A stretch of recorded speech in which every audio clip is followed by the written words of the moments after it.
ایک حصہ مسلمان ہے اور 2 حصے کافر ہیں۔ لیکن دوستو آج مسلمان دین کا محنتی بنے۔ آج تو ہم نے دنیا کی محنت کو محنت بنایا ہے، حالانکہ وہ ہمارا مقصد نہیں، وہ ہماری ضرورت ہے۔ حضرات صاحب کرام 4-6 مہینے تو باہر پھرتے تھے، واپس آتے تو آدھا دن اور آدھی رات۔ یہ بھی اس وقت ہے جب دین کا تقاضا نہیں ہے، اور دین کا تقاضا آ جاتا تو پہلی رات کی دلہن کو چھوڑ کے جان دی ہے کہ غسل جنابت نہیں کر سکے، فرشتوں نے غسل دیا۔ فصلیں پکی ہوئی ہیں، یہودیوں قرضے سر چڑھے ہوئے ہیں، اللہ کے راستے میں نکلنے کی آواز لگ گئی تو جا رہے ہیں۔ کہا منافقوں نے کہاں جا رہے ہو؟ کہ اللہ نے تو دی ہے تمہیں روزی، کہ روزی کو چھوڑ کے کہاں جا رہے ہو؟ کہ روزی کو چھوڑ کے رزاق کے پاس، کہ نہ نکلو بڑا گرمی کا زمانہ ہے۔ تو قرآن پاک کی آیت نازل ہو گئی، جہنم کی گرمی زیادہ شدید ہے، تھوڑے ہنسو گے اور زیادہ رو گے۔ ہر موقع پر نکلے ہیں، ہر حال میں نکلے ہیں۔ اس لیے دوستو بزرگو بھائیو، جس کام کو ہر حال میں کرے گا وہ جمے گا، اور جو ہر حال میں نہیں کرے گا وہ ہر حال وہ پت جھڑ کی طرح جھڑ جائے۔ جب تبلیغ کو پیچھے کرتا ہے اور دنیا کے کاموں کو آگے کرتا ہے تو تبلیغ پیچھے نہیں ہوتی، وہ خود پیچھے ہو جاتی۔ تبلیغ میری وجہ سے نہیں چل رہی۔ حضرت جی فرماتے تھے پہلے لوگ سنتے نہیں، جو سنتے ہیں وہ سمجھتے نہیں، جو سمجھتے ہیں وہ کرتے نہیں، جو کرتے ہیں وہ جمتے نہیں۔ کبھی شب جمعہ میں آئے، کبھی نہیں آئے، کبھی گشت میں شامل ہوئے، کبھی نہیں ہوئے، کبھی سہروزے میں گئے، کبھی نہیں گئے، کبھی ایسا آدمی تبلیغ میں ترقی نہیں کرتا۔ ترقی وہ کرے گا جو ہر حال میں کرے گا۔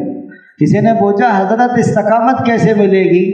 فرمایا تاجروں سے پوچھو ان کو استقامت کیسے ملی ہے، دفتر والوں سے پوچھو کہ دفتر پہ کیسے جم گئے، زمینداروں سے پوچھو کہ زمینوں پہ کیسے جم گئے۔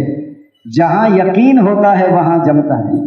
عملوں کا یقین ہوگا تو عملوں پر جمے گا، اور شکلوں کا یقین ہوگا تو شکلوں پر جمے گا۔ غلط یقین والا آدمی شکلوں میں نظر آتا ہے، اور صحیح یقین والا آدمی عملوں میں نظر آتا ہے۔ فرمایا جب تک اندر کا باطل نہ ٹوٹے تو باہر کا باطل کیسے ٹوٹے؟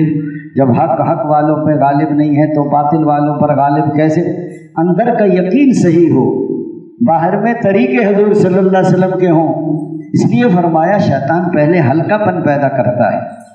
شب جمعہ تو ہو گیا، بیان تو مغرب عشاء کا سن لیا تعلیم، اب گھر چلو۔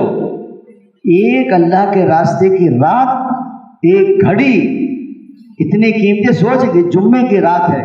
ہمارے ایک بزرگ تھے حیدرآباد میں رہتے تھے، کہہ رہا میرا معمول تھا کہ میں عصر سے پہلے آتا تھا مرکز شب جمعہ میں، کھانا بستر لے کر آتا تھا، پھر صبح اشراق پڑھ کے جاتا تھا۔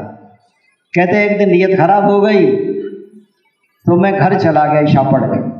بیوی کا وقت لگا ہوا تھا، ذہن بنا ہوا تھا، میں نے دروازہ بجایا، بیوی نے پوچھا کون؟ میں نے بتایا کہ لیاقت۔ دروازہ نہیں کھولا، میں نے اور بجایا، اس نے پھر بھی نہیں کھولا، میں نے برا بھلا کہا، اس نے پھر بھی نہیں کھولا۔